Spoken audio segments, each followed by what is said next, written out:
Hi guys, welcome to this update video this evening. I trust and hope you're doing really fantastic. So we're going to be talking about these three systems. We've got Gabrielle out there, now a post-tropical cyclone, and we also have our Invest 94L, which is a threat to land. It's going to be bringing life-threatening conditions, and that's already begun for some areas.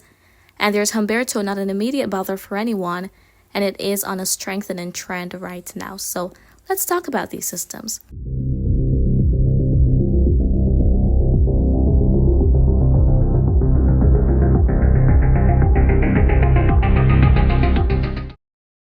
Okay, so here we go. We have a lot going on right now. And as we take a look at the vicinity of the Caribbean here, we can see our invest area. Now, it is interacting with land and is also not in the most favorable environment with those upper level winds.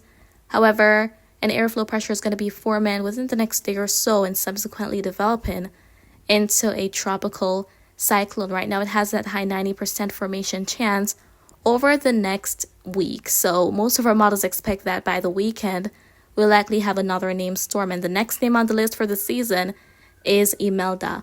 Now, the system is likely to be a problem for parts of the U.S.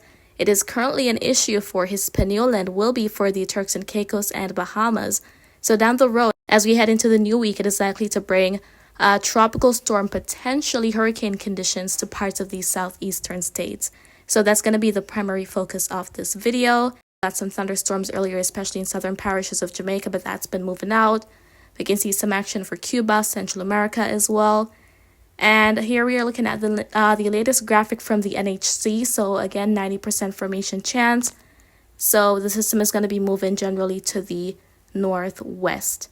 Okay, and now taking a look at some model data here. So we've got the track guidance. Now, if you saw my update earlier from this morning, we actually saw where most of the models, well, not most, but quite a few of them are expecting that the system would move out to sea, would make a curve back out. Now we have the majority, or almost, well, pretty much almost all of them showing that it is going to be moving into these southeastern states. So anywhere from Georgia through North Carolina should be keeping watch for landfall of the system when it does develop. Very high chance it will develop. I really think it will. And based on the model intensity guidance here, most models expect that within the next 2 days, it's likely to become a named storm, and some subsequent strengthening is expected, and dependent on how fast it moves and also how favorable the conditions are for strengthening, that will all determine the intensity of the system. But I'm at least expecting that this will become a tropical storm. Again, the next name on the list for the season is Imelda.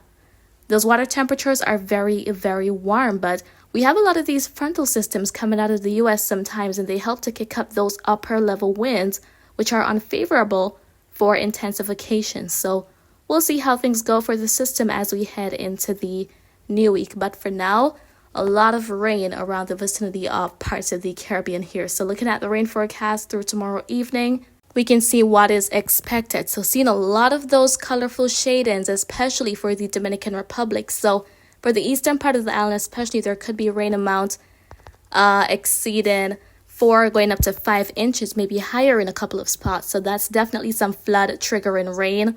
Also seeing Haiti in that vibrant red shade in there. Starting to see the Turks and Caicos pop up, and sections of the easternmost section of Cuba could also experience some heavy rain due to that low pressure area. And it's not even just the rain. Of course, there's going to be those flood triggering rains, and that may surely induce flooding, especially in the more flood prone areas, guys. So number one, please stay safe. If you see those flooded roadways, turn around, don't drown. That's something that we hear a lot. And with these bursts of thunderstorms, there can also be those very gusty winds, gale force winds, and that may result in some minor damage. It may not be anything too major because, of course, we're not talking about a hurricane, but there could be those strong winds that could actually result in some minor damage, maybe breaking off a couple branches from some trees or displacing some very loose structures. So the kind of conditions may be very reminiscent of those of a tropical storm. And eventually the system is likely to attain that status as well, but when it passes Hispaniola, as it moves into generally over water. So That's what we have going on for the system. And with those strong winds as well, there could even be some power outages. So if you have, like, if you're in the Bahamas especially, or the Turks and Caicos Islands, and if you have things like, for example, power bank to charge your phone, or any solar chargers, it's good to ensure that you take advantage of any sunshine for now, because as the system is going to be making its way into the area, it is likely going to be resulting in those very dangerous conditions. So you want to ensure that you have all your resources on hand. Again, we're not talking about a hurricane, but these conditions could become dangerous at some point. And we can also see some action for Jamaica, especially headed into tomorrow afternoon. Towards Central America, especially Costa Rica and Panama, it may get quite active. And for the Lesser Antilles and the Virgin Islands, a few scattered showers possible. Likewise for the Cayman Islands. And then for the ABC Islands, things will be on the drier side.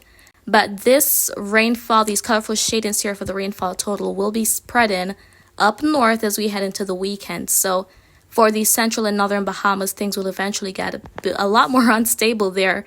And a tropical storm could be developing just within your area. So please listen to your local officials. And of course, I'll keep you posted as necessary. So that associated tropical wave is continuing to accelerate west, headed to the central Caribbean. And aside from Humberto and Gabrielle up there are two other tropical waves in the tropical Atlantic right now. Both of those are not currently being watched for development. So I'll be keeping you guys posted as necessary.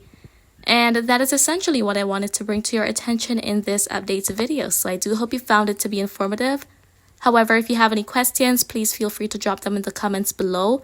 I'll get to you when I can. And remember to always be weatherwise.